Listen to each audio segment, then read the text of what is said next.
또래 여성을 살해하고 시신을 유기한 정유정이 제정신이 아니었던 것 같다고 말했습니다. 태연하게 시신을 옮긴 정유정의 행적을 추적해봤습니다. 원희룡 국토교통부 장관이 취임한 이후 과거 원 장관과 인연을 맺은 인사들이 국토부 산하 공공기관 임원에 줄줄이 임명된 것으로 확인됐습니다. 전 정권에서 임명된 기관장들을 알박기 인사라고 비판한 원 장관이 정작 네 사람 챙기기에 나선 거 아니냐 하는 지적입니다. 서점업계 1위인 교보문고가 한 스타트업의 아이디어를 빼앗아서 모바일 앱을 출시했다는 의혹이 나왔습니다.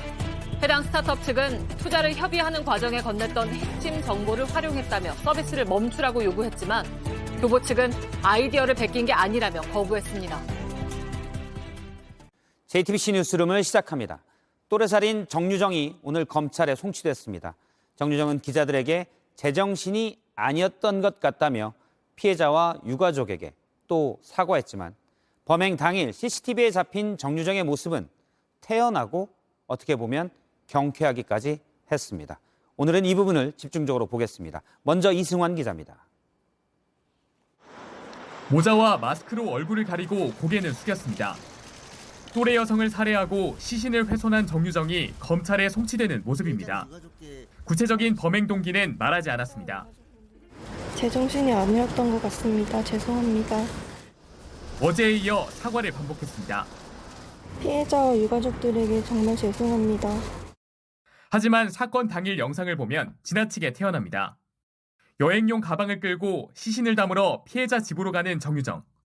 잔혹한 살인사건 직후가 아니라 놀러가는 20대 모습입니다. 정유정은 애초 우발적으로 살해했다고 주장했습니다. 하지만 아르바이트 앱으로 범행 대상을 물색했습니다. 영어 과외를 받겠다며 교복 입은 중학생으로 위장한 뒤 피해자 집을 찾아갔습니다. 살해 뒤엔 실종으로 꾸미려고 피해자 신분증과 휴대전화를 시신과 함께 버리려 했습니다. 일면 치밀한데 정유정을 태운 택시기사 신고로 붙잡힐 만큼 허술하기도 했습니다. 범죄 프로그램을 보다가 살인이 해보고 싶었다는 정유정. 진짜 범행 동기가 무엇인지 수사기관과 치열한 수싸움이 계속되고 있습니다. JTBC 이승환입니다. 정유정은 한 아파트에 10년 넘게 살았습니다. 취재진이 동네 주민 여러 명에게 정유정에 대해 물었지만 정유정을 기억하는 사람은 거의 없었습니다. 정유정의 전화기에는 다른 사람과 통화하거나 문자한 기록도 없었습니다. 계속해서 배승주 기자입니다. 정유정과 하나뿐인 가족은 이 아파트에 10년 넘게 살았습니다. 하지만 주변 이웃들은 그런 여성이 이곳에 살았는지조차 모른다고 말합니다. 같은 아파트에 같은 동이고 또 누군지도 모릅니다. 아직 친한 적도 없는 것 같고. 좁은 단지 안 편의점과 미용실, 식당은 물론 경비원도 정 씨를 몰랐습니다. 나는 언제 김팔대에 가면 잘 몰라. 친구와의 관계에 있어서 그래도 연결되는 부분이었거든요. 정유정의 흔적은 옅었고 찾기 힘들었습니다. 그나마 한 이웃이 정유정을 기억했습니다. 고등학교 졸업 뒤에 거의 밖으로 나오지 않았다고 했습니다. 전화가 잘 안 하는 것더라고요. 저는 뭐 얌전하다 착하다 그렇게만 지금. 다른 입주민은 특이한 이웃으로 표현했습니다. 사람은 못 받고 많은 양의 택배가 왔다가 반품되기를 거듭했다는 겁니다. 야, 내 주시다. 반품을 하도 많이 써놨지요. 좀 무시가 저 반품시켜. 기초생활수급자로 등록된 가족을 살피러 일주일에 2번 방문했던 복지관 직원도 정유정을 못 봤습니다. 방문을 가면 손녀가 방 안에서만 있었고 저희하고 뭐 이렇게 대면하거나 한 적은 거의 없었고요. 신상이 공개됐지만 정작 정유정을 아는 사람은 없습니다. JTBC 배승주입니다. 네, 살인과 시신 유기 그리고 도저히 받아들이기 힘든 살해 동기. 사실 이 소식을 듣는 것도 끔찍한 일이지만 정유정에 대해서 취재 기자와 좀 더 짚어보겠습니다. 조소희 기자가 스튜디오에 나왔습니다. 조소희 기자, 일단 정유정은 살해 동기로 살인을 해보고 싶었다. 사실 충격적인 말인데요. 이렇게 얘기했습니다. 정말 그래서라고 봐야 합니까? 살인해보고 싶었다라는 말을 그대로 믿을 수는 없습니다. 정유정이 범행 3개월 전부터 검색했던 시신 없는 살인이란 키워드에 주목하는 이유입니다. 예. 배경 설명이 필요한데요. 시신 없는 살인은 지난 2010년 부산에서 일어난 사건입니다. 범인 손예연은 20대 여성을 살해한 뒤 시신을 불태웁니다. 그런 뒤 자기 자신을 사망 신고하고 숨진 여성의 신분으로 살기로 하는데요. 정유정도 비슷한 계획을 했을 수 있습니다. 그러니까 그냥 살해가 목적이 아니라 다른 목적이 있는 살인일 수 있다는 건데 혹시 그런 정황이 나온 게 있습니까? 현재 그런 정황은 나온 것이 없습니다만 과거 사례에서 볼 때 그럴 수 있는 가능성도 있기 때문에 예. 그런 부분도 주의 깊게 봐야 된다는 겁니다. 경찰은 실제 명문대학생인 피해자를 동경의 대상으로 보고 그 신분을 훔치기 위해 범행했을 가능성도 따져보고 있습니다. 예, 과외 앱을 썼다라는 부분이 그럴 수 있다는 거죠. 이른바 사이코패스 아니냐? 그런 분석도 나오던데요. 네, 실제 경찰도 사이코패스 성향 검사를 의뢰한 상태입니다. 다만 정유정은 그저 사이코패스라고 보기엔 복잡하고 모순된 특징을 보여주고 있습니다. 잔혹함에 비해서 지나치게 태어난 건 사이코패스의 특성이 맞습니다. 행동 패턴을 보면 지난 2017년 인천 동춘동 초등학생 유괴 살인 사건과 비슷한데요. 17살 여학생이 9살 아이를 살해하고 훼손 유기했던 사건입니다. 미리 대상을 물색하는 모습이라든지 훼손된 시신 일부를 봉지에 넣고 태연히 지하철을 타는 등 공통점이 많습니다. 다만 이런 고전적인 사이코패스 범죄에 넣기에는 또 지나치게 허술합니다. 어떤 점에서 그렇죠?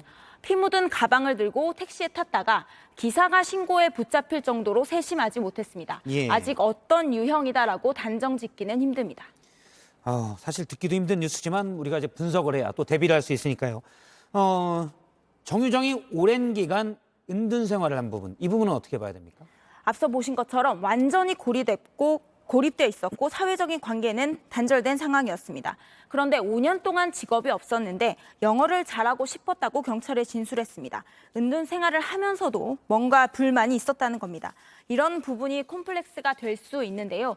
비슷한 유형을 찾자면 1991년 유치원생 곽재은 어린이 유괴 살인 사건 범인 홍순영을 들 수 있습니다. 홍순영은 고등학교를 졸업한 무직이었는데 숙명여대를 졸업한 방송국 기자를 사칭했습니다. 거짓이 탄로날 상황이 되자 돈으로 무마하기 위해 아이를 유괴했는데요. 자신의 현실과 바라보는 모습의 차이가 클 때 이걸 뒤집기 위해 주변 사람들이 생각지도 못한 범죄가 일어날 수 있다는 걸 보여주는 사례입니다. 예, 여러 가능성에 대해서 짚어봤습니다. 조소희 기자였습니다. 수고했습니다. 예, 지금부터는 묻지마 범죄에 대해서 좀 더 짚어보겠습니다. 부산의 돌려차기 사건도 그렇고 이번에 정유정도 그렇습니다. 평범한 사람들이 아무 연관도 계기도 없이 어느 날 갑자기 범죄 피해자가 될 수 있습니다. 그래서 더 불안합니다. 먼저 신진 기자입니다. 비틀대며 길 걷던 남성, 돌멩이 든 주먹을 휘두릅니다. 상대는 모르는 사람입니다. 남성의 주먹을 맞은 여성은 그대로 쓰러집니다. 역시 이날 처음 봤습니다. 연락처를 주지 않자 때렸습니다. 묻지마 범죄로 불리는 사건들 지난 1년간 알려진 것만 10건이 넘습니다. 혼자 사는 직장인, 밤길 걷는 학생들은 두렵습니다. 그냥 길 가다가도 맞을 수도 있겠구나. 뒤에서 누군가 따라오면 어떡하지? 언제 닥칠지 모르고 할 수 있는 게 없어 더 무섭습니다. 굳을 것 같아서 아무것도 못할 것 같아요. 저항도 못 해볼 것 같고 피할 수가 없으니까 너무 무서워요. 이런 범죄를 막겠다는 제도와 장치는 위안을 주지 못합니다. 여성 안심 귀갓길이 있긴 한데 어차피 어둡잖아요. 내가 찔리고 나서 신고될지 어떻게 알아요. 그래서 여성들은 매일 밤 이를 악물고 뛰거나 지하철 내려서 집 갈 때 이제 사람 많이 없으니까 전 무조건 뛰어가요. 스스로를 지킬 방법을 찾습니다. 호신술을 배우려고 시도한 적도 있고. 그래도 범죄를 막는 건 불가능하고 피해자는 늘어납니다. 노점에서 과일을 사다 모르는 남성에게 맥주병으로 폭행당한 여성. 작정을 했대요. 오늘 내가 한 사람을 죽여야겠다. 너무 힘껏 때렸어. 전 정말 굉장히 무거운 그물이 막 제 머릿속 위로 떨어지는 줄 알고. 일은 그만뒀고 끊임없는 공포를 안고 살아야 합니다. 밖에 나가는 게 너무 무서워요. 남자들이 이렇게 걸어가면은 제가 이렇게 멈추게 되고. 20년 전부터 이런 사건을 뭉뚱그려 묻지마 범죄로 부르기 시작했지만 아직 명확한 정의도 통계도 없습니다. JTBC 신진입니다. 묻지마 범죄에 대한 공포는 커지지만 분석은 그만큼 되지 못했습니다. 사실 묻지마 범죄가 뭔지 정의 자체도 헷갈립니다. 뉴스룸은 최근 3년간 묻지마 범죄로 알려진 사건을 전문가들과 함께 분석해봤습니다. 그랬더니 묻지마 범죄에는 더 묻고 따져봐야 할 특징이 있었습니다. 정혜성 기자입니다. 이 30대 남성이 노린 대상은 여성이었습니다. 얼굴을 주먹으로 때린 뒤 밖으로 태연히 나갑니다. 근처 버스 정류장에선 여성 어깨를 부딪히고 밀어버립니다. 이 남성은 사람과 눈이 마주치면 불안해서 그랬다고 진술했습니다. 일반인들은 동기를 이해할 수 없었고 묻지마 범죄라고 불렀습니다. 하지만 아니었습니다. 랜덤이 아니란 얘기예요. 표적을 선택한다는 거예요. 자기보다 취약한 사람을 대상으로만 하지. JTBC가 최근 3년 사이 묻지마 범죄로 알려진 사건 10건을 분석해봤습니다. 공통점이 있었습니다. 8살 아이가 화장실에 들어가자 이 60대 남성은 뒤따라갑니다. 아이 치아가 흔들릴 정도로 때렸습니다. 한 10대가 전철에 서 있는 노인 목을 조르고 넘어뜨립니다. 자신보다 강한 사람 대상으로 묻지마 범죄를 한 적이 한 번도 없습니다. 모두 공격 대상은 여성과 어린이, 노인이었습니다. 가해자들도 공통점이 있었습니다. 이게 현실 불만형도 있고 정신질환형도 있고 은둔형도 있고 타인에 대한 정서적 감정은 거의 없다는 게 문제점이거든요. 대부분 사회적으로 고립되고 단절된 상황이었습니다. 심지어 교도소 안에서도 관계 형성이 쉽지 않았습니다. 교도소 내 재소자들 사회에서도 평판이 좋지 않죠. 어울리기가 쉽지 않을 겁니다. 극심한 취업난과 경기 침체로 원하지 않는 고립과 은둔이 늘어나는 시대입니다. 묻지마 범죄는 어쩌면 이유가 있었고 구조적 문제를 해결하면 억제할 수도 있습니다. JTBC 정혜성입니다. 자녀 특혜 채용 의혹이 불거진 중앙선거관리위원회가 감사원의 감사를 받을 수 없다며 최종 입장을 밝혔습니다. 감사원에서는 선관위가 계속 거부하면 선관위가 내부 자료에 손댈 수 없도록 봉인하는 법 조항을 검토할 가능성까지 거론이 됩니다. 두 헌법기관이 정면으로 부딪히는 모양새입니다. 강희영 기자입니다. 선관위는 회의 끝에 자녀 특혜 채용 의혹에 대한 감사원 감사를 거부하기로 결론냈습니다. 그동안 국가기관 간 견제와 균형으로 직무감찰을 받지 않았던 것이 헌법적 관행이었다며 선관위는 감사원의 감사 대상이 아니란 겁니다. 대신 국회 국정조사와 국민권익위원회 조사 등엔 임하겠다고 했습니다. 감사원은 즉각 반박했습니다. 과거 선관위가 이미 여러 차례 감사원 감사를 받은 적이 있고 감사원법에 따라 감사 제외 대상은 국회와 법원 그리고 헌재뿐으로 선관위는 감사 대상이란 겁니다. 이에 따라 감사원은 계획대로 선관위에 대한 감사를 진행할 예정입니다. 감사원은 선관위의 감사 거부 행위가 이어질 경우 고발 조치를 염두에 두고 있습니다. 나아가 선관위가 내부 자료를 손댈 수 없도록 봉인하는 것도 가능한 조치로 보고 있습니다. 감사원법에 따르면 감사원은 필요에 따라 창고, 문서 및 물품 등을 봉인할 수 있습니다. 감사원 측은 선관위가 정당한 감사 활동을 거부하거나 방해하면 엄중하게 대처해 나가겠다고 밝혔습니다. 선관위가 자료 제출을 거부하고 감사원이 봉인 조치까지 나설 경우 두 기관의 강대강될지는 더 심화될 전망입니다. JTBC 강연입니다. 민주노총과 한국노총이 모두 윤희근 경찰청장의 사퇴를 요구했습니다. 노조에 대한 경찰의 대응이 법의 테두리를 넘어서고 있다는 겁니다. 한편 경찰은 오늘도 지난달 민주노총 집회에 참가했던 사람들을 무더기로 입건했습니다. 유효한 기자입니다. 폭력 진압, 공권력 남용, 경찰청장 사퇴하라!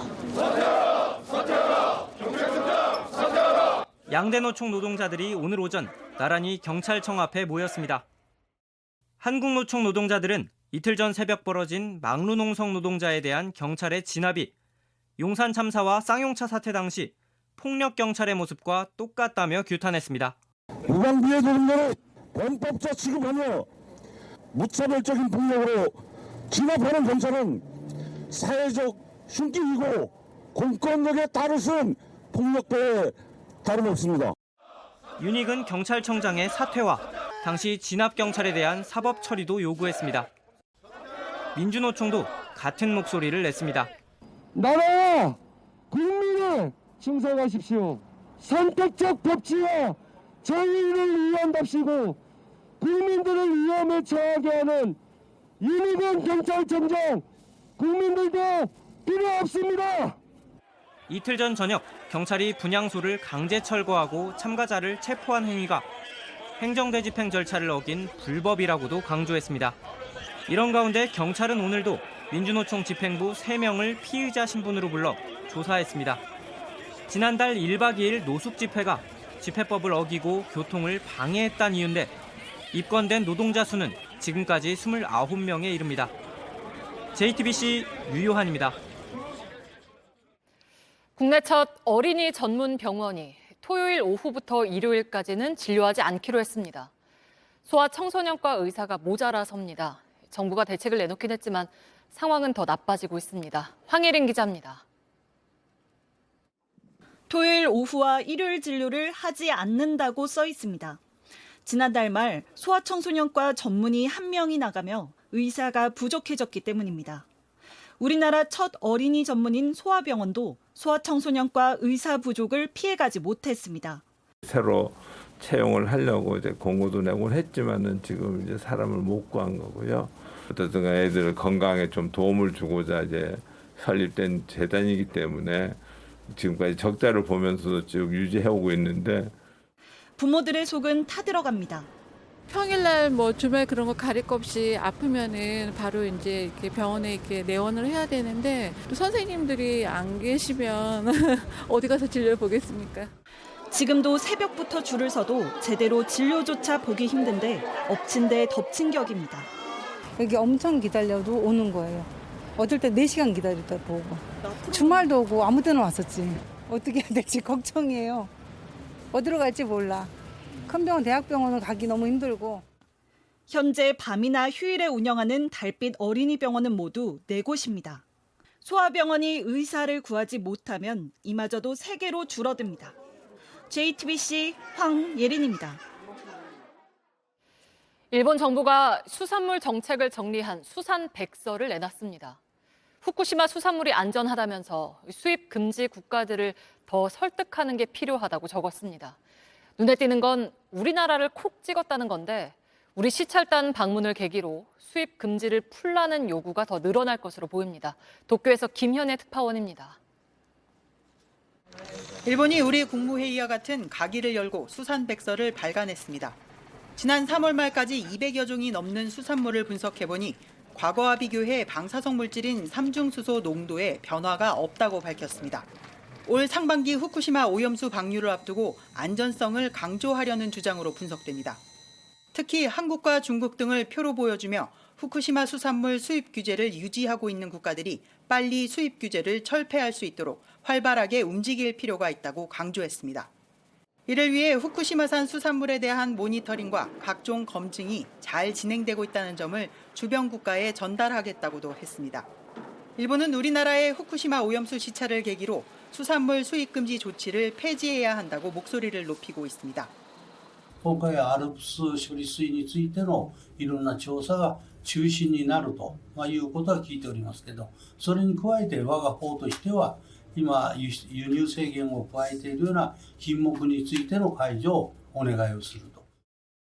일본이 수산백서에까지 후쿠시마산 수산물의 안전성을 강조하고 있어 우리나라에 대한 수입 금지 해제 요구가 더 커질 거란 전망입니다. 도쿄에서 JTBC 김현희입니다.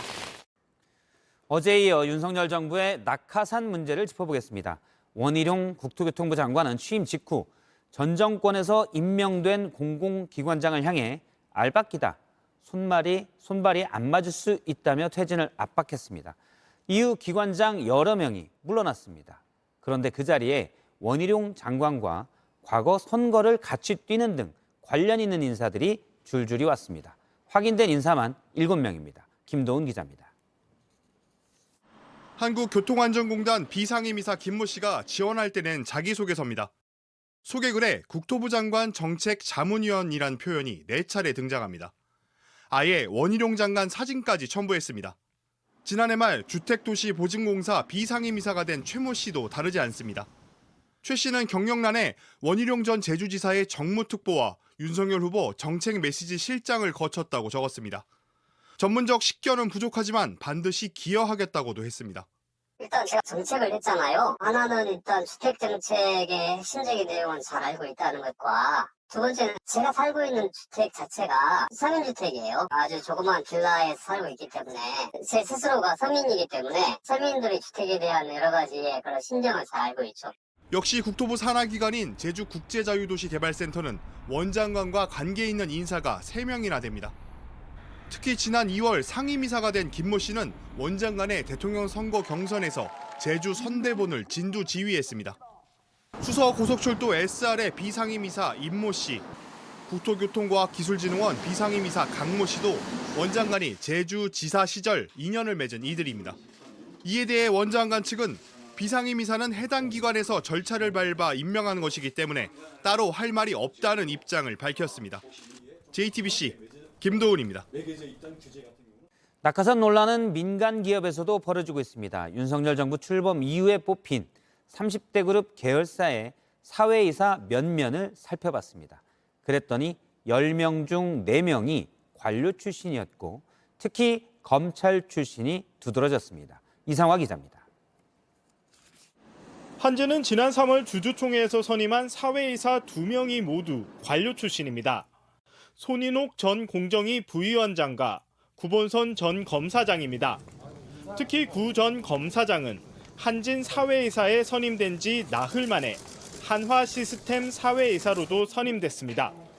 검찰 시절엔 윤석열 대통령이 검찰총장 시절 대검찰청 차장검사로 손발을 맞춘 적이 있습니다.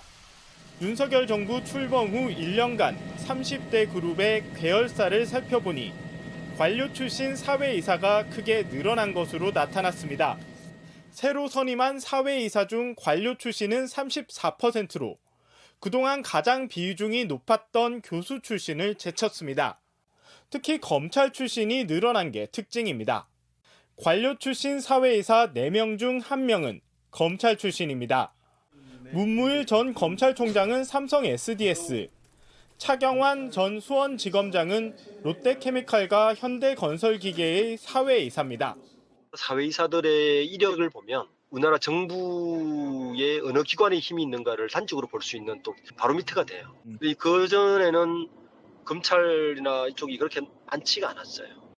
전문가들은 이처럼 민간 기업의 관료 출신 사회이사가 많아지면 정관 예우나 관치로부터 자유로울 수 없다고 지적합니다. 사회이사 제도를 관료들, 법조인들 이 사람들을 활용해서 정치권이나 관계에 로비하거나 또는 방어막으로 활용하기 위해서 수단으로 쓰는 거죠. JTBC 이상화입니다. 서점업계 1위 교보문고가 중소업체의 아이디어를 빼앗았다는 의혹이 제기됐습니다. 한 모바일 앱에 투자하겠다고 하고선 핵심 문서까지 받아가고선 투자는 없고 대신 비슷한 앱을 따로 내놨습니다. 이런 탈취 의심 사례에 대해 정부와 여당도 대책 마련에 나섰습니다. 이지혜 기자의 단독 보도입니다. 소셜 독서 플랫폼 텍스처는 지난해 3월 교보문고와 투자 협의를 진행하면서 회사 핵심 문서까지 건넸습니다. 제 워딩이 기억이 나는데 그냥 피를 섞어보자 뭐 이런 얘기까지 하실 정도로. 하지만 교보문고 측이 20% 이상의 지분을 요구했고 이 제안을 거부하자 투자가 철회됐습니다. 그로부터 1년이 흐른 지난달 교보문고가 출시한 독서 관련 앱 리드로그입니다. 책 속 문구를 찍자 문자로 변환돼 피드에 옮겨가고 책을 선택하면 구매 사이트로 연결되는 과정 등이 비슷한데 투자 협의 당시 교보 측에 제안한 내용이라는 게 텍스처 측 주장입니다. 텍스처 측 항의에 교보문고는 벤치마킹한 건 맞다는 취지로 답하기도 했습니다. 텍스처를 벤치마킹 하긴 한 건가요? 벤치마킹 했겠죠. 텍스처는 지난달 29일 서비스 중단을 요구하는 서한을 보냈습니다. 교보문고는 JTBC에 업계에 흔한 보편적 서비스라며 텍스처는 해당 책 기반 문장만 추천해준다면 리드로그는 카테고리 기반 추천이라 완전히 다르다고 주장했습니다. 2018년부터 해오던 문장 아카이빙의 연속선상에 있는 서비스라는 겁니다. 하지만 텍스처 측은 원하는 문장으로 책을 추천받거나 타인과 소통하는 기능은 최초라고 반박했습니다. 이처럼 대기업이 중소기업의 기술이나 아이디어를 탈취한 의혹으로 분쟁이 벌어지는 사례는 늘고 있습니다. 기술 보호와 예방 그리고 피해 구제 회복에 이르기까지 조만간 당정이 구체적인 방안을 마련할 계획입니다. 정부와 여당은 이달 중으로 스타트업 탈취 피해 대책을 위한 민당정 협의회를 열 계획입니다. JTBC 이지혜입니다. 네, 요즘 불경기로 다들 어렵다고 난리인데 은행들은 예외입니다. 국내 은행들의 지난 1분기 수익이 모두 7조 원으로 집계됐습니다. 1분기 기준으로 역대 가장 많습니다. 성과급 잔치를 벌였던 지난해보다 더 벌었습니다. 대출금리와 예금금리의 차, 즉 예대 마진이 컸는데 쉽게 말해서 이자 장사가 짭짤했다는 얘기입니다. 김지은 기자입니다. 올해 1분기 국내 은행은 역대급의 실적을 올렸습니다. 금융감독원에 따르면 1월부터 3월까지 석 달간 국내 은행이 올린 당기 순이익은 7조 원으로 전년 동기보다 24% 늘었습니다. 주된 이유는 고금리 대출에 따른 이자 수익이었습니다. 이자 이익은 1년 전보다 2조 원 넘게 늘었습니다. 한 5, 60만 원 정도 나가고 있고 작년 이맘때 대비해서는 한 2배 정도 나가는 것 같습니다.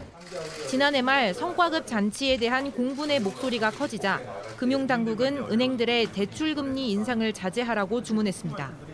이러자 은행들은 대출금리를 약간 내렸는데 문제는 예금금리를 더 큰 폭으로 내렸다는 겁니다. 이 때문에 올해 2월엔 대출금리와 예금금리 차가 1.78%포인트까지 벌어졌습니다. 3분의 1 정도로 줄었어요. 작년에 비교했을 때. 그래서 예금이자는 금리폭이나 이런 것들이 상당히 크게 반영을 하는 것 같아요. 그래서 형평성에 맞지 않고 갖고 있는 자산으로 얼마나 돈을 잘 벌었는지 보여주는 총 자산 순이익률도 지난해보다 꽁충 뛰었습니다. 상생금융이 아니라 여전히 비 올 때 우산을 뺏어가는 격 아닌가 싶죠. 결국 대출금리에 대한 수익률을 낮추게끔 유도해야 되는 건데 그 수익률을 낮추는 방식은 마진율 공개라. 지금대로라면 은행들은 올해 남은 기간도 좋은 실적을 거둬 또다시 성과급 잔치를 벌일 가능성이 큽니다. 최근 부동산 시장 반등으로 가계대출이 늘고 있기 때문입니다. JTBC 김지은입니다. 네, 아이돌 그룹 엑소 멤버 3명이 SM 엔터테인먼트로부터 20년간 노예 계약을 당했다고 주장했었죠. 파장이 커지고 있습니다. SM 측에서는 노예 계약도 아니고 오히려 외부 세력이 개입했다며 반박하자 다시 멤버 측이 바로 재반박했습니다. 정재우 기자입니다. 그룹 엑소의 멤버 3인이 보낸 입장문입니다. SM 엔터테인먼트에 투명한 정산을 요청했으나 받지 못했고 회사가 20년이 넘는 기간에 노예 계약을 강요했다는 주장입니다. 7차례나 내용 증명을 보냈지만 답이 없었다며 전속 계약을 해지해달라고 알렸습니다. SM은 곧바로 반박했습니다. 회사로 오면 얼마든지 정산 자료를 볼 수 있었고 지금까지 아무런 이의도 없었단 겁니다. 그러면서 기존 계약을 깨도록 만드는 외부 세력의 개입이 있다고 주장했습니다. 진실 공방은 계속 이어졌습니다. 새 멤버의 변호인은 제3의 세력은 없다며 본인들의 권리를 찾으려 했을 뿐이라고 SM의 주장을 일축했습니다. 문제의 본질은 정산 자료를 제공하지 않은 회사 측에 있다는 겁니다. 양측은 법적 대응을 예고한 상태입니다. 이런 노예 계약 논란은 14년 전에도 있었습니다. 공방신기의 멤버 3인이 계약 기간과 정산을 문제 삼았는데 법원은 전속 계약이 무효라며 멤버들의 손을 들어줬습니다. SM과 엑소 멤버들은 앞으로도 엑소라는 팀은 지키겠다고 말했지만 결코 쉽지 않은 길입니다. JTBC 정재우입니다. 네, 올해 80살로 미국 역사상 가장 나이가 많은 조 바이든 대통령이 행사 중에 무대에서 넘어졌습니다. 벌써 4번째인데요.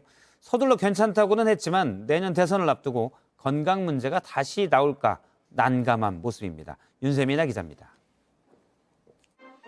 바이든 대통령은 현지 시간 1일 미국 콜로라도주에서 열린 공군사관학교 졸업식에서 축사를 했습니다. The world you're graduating into is not only changing rapidly, the pace of change is accelerating as well. 연설을 마치고 자리로 돌아가는 순간 앞으로 고꾸라집니다. 혼자 일어서려다 주춤하자 경호 요원들이 재빨리 부축합니다. 바닥에 모래주머니에 걸려 넘어진 겁니다. 백악관은 서둘러 대통령은 괜찮다고 밝혔습니다. 내년 재선 출마를 선언한 뒤 건강에 대한 우려가 나오는 상황을 의식한 듯 백악관에 돌아온 바이든 대통령은 머쓱하게 웃었습니다. 바이든 대통령이 공식 석상에서 넘어진 게 이번이 처음은 아닙니다. 지난해 6월 델라웨어주 개인별장 근처에서 자전거를 세우려다 중심을 잃고 넘어졌고 재작년 3월엔 대통령 전용기 계단을 뛰어오르다 발을 헛디뎌 고꾸라졌습니다. 당선인 때는 반려견과 놀다 미끄러져 발목에 실금이 가기도 했습니다. 유력한 상대 후보인 도널드 트럼프 전 대통령은 평소와 달리 다치질 않았길 바란다고 짤막하게 반응했습니다. 자신도 76세라 나이나 건강 문제를 거론하는 게 유리할 게 없다고 본 겁니다. JTBC 윤세민입니다.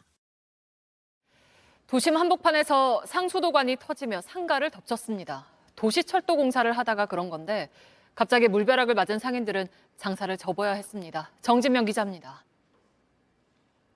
분수처럼 솟구쳐 오르는 물줄기는 수돗물입니다. 도심 한복판 교차로 중간 지점입니다. 10m 넘게 뿜어오른 물은 주변 상가를 덮칩니다.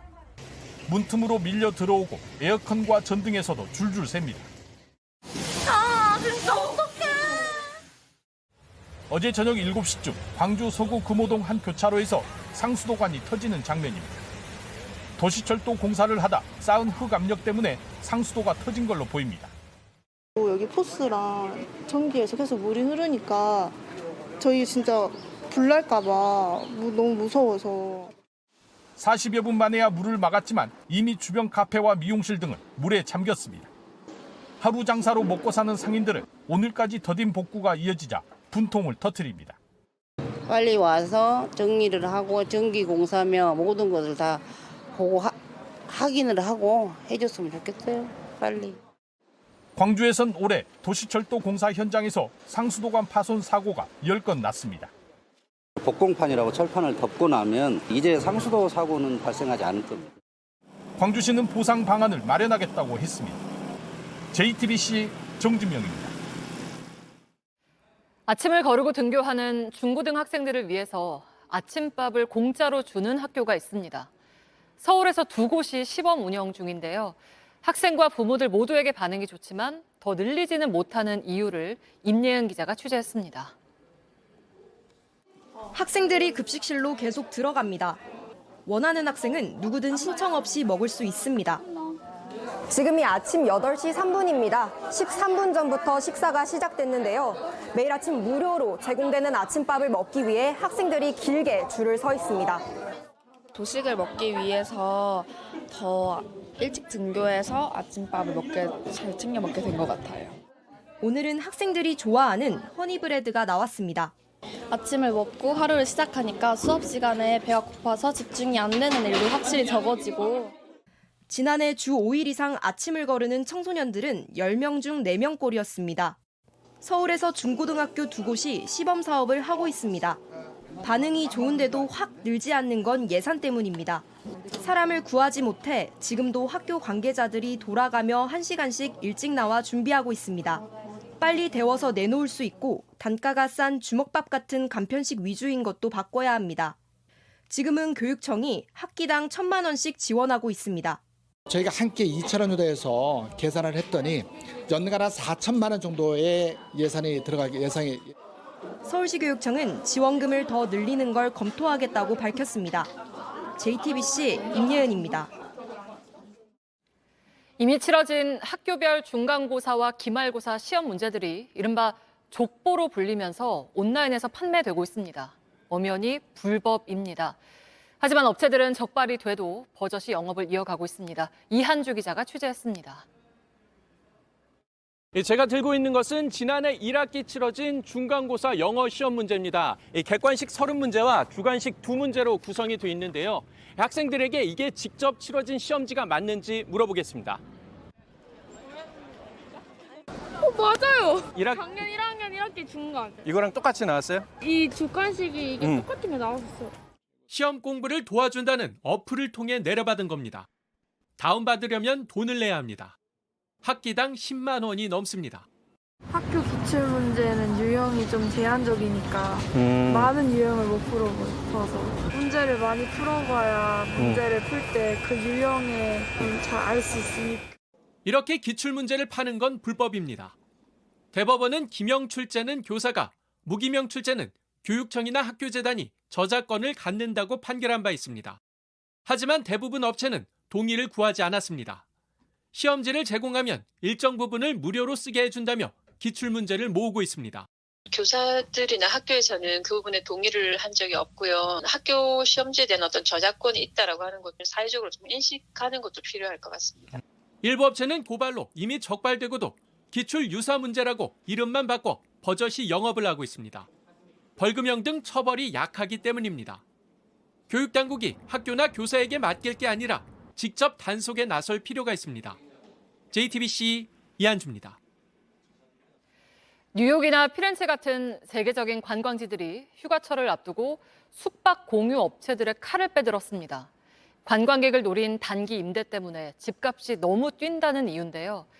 그러자 대표적인 숙박 공유업체인 에어비앤비가 뉴욕 법원에 소송을 걸었습니다. 로스앤젤레스에서 홍지은 특파원입니다. 이탈리아 유명 관광지인 피렌체는 관광객들이 많이 찾는 역사지구 안에선 숙박 공유업체의 신규 임대 영업을 제한했습니다. 집주인들이 너도나도 관광객을 상대로 집을 내놓으면서 정작 지역 주민들이 거처를 구하기가 어려워졌기 때문입니다. 세계적 관광지인 뉴욕도 숙박 공유 규제법이라는 초강수를 뒀습니다. 1일 뉴욕타임스에 따르면 다음 달부터 발효될 이 법안은 집을 한 달 이내에 단기로 임대할 경우 조건을 까다롭게 했습니다. 뉴욕시 당국은 호텔을 예약할 때 관광세와 호텔세 등이 붙는다며 에어비앤비에도 세금을 더 매기기로 했습니다. 뉴욕은 새 규제법을 통해 에어비앤비에도 이 같은 세금을 부과할 예정입니다. 그러자 유명 숙박 공유업체 에어비앤비는 즉각 뉴욕 법원에 소송을 제기했습니다. Staying with a host was the original idea behind Airbnb. There really wasn't a better or more affordable way to experience a new place. 하지만 뉴욕시는 과도한 임대료를 잡고 지역민의 거주 환경을 개선하기 위해선 숙박 공유 사업을 제한할 수밖에 없다는 입장입니다. 로스앤젤레스에서 JTBC 홍지은입니다. 발달장애 청년들이 모여서 자신들의 이야기를 벽화로 그렸습니다. 열심히 하는 만큼 정당한 보상도 받고 싶지만 선뜻 일을 맡기는 데가 많지가 않습니다. 강버들 기자가 만나봤습니다.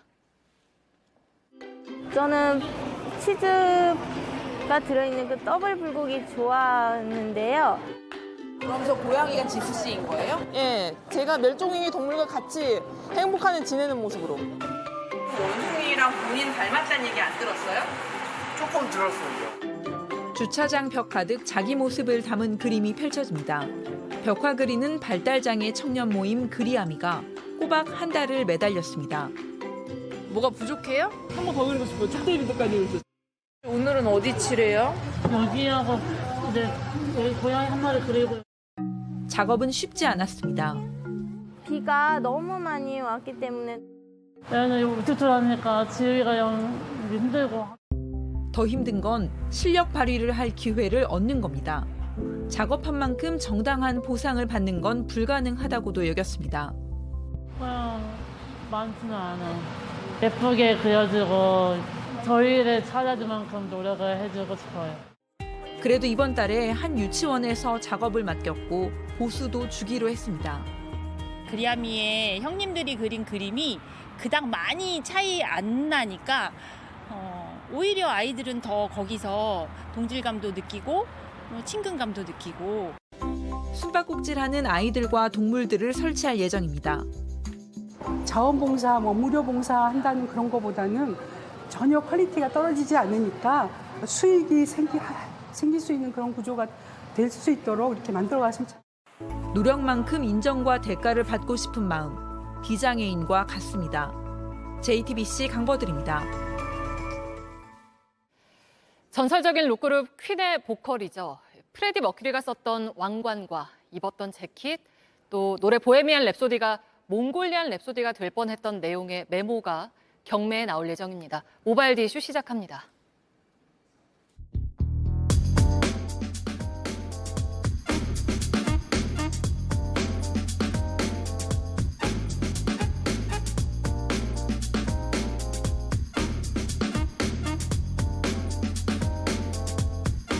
Mamma mia, mamma mia. Mamma mia, let me go. Beelzebub has a devil put aside for me, for me, for me.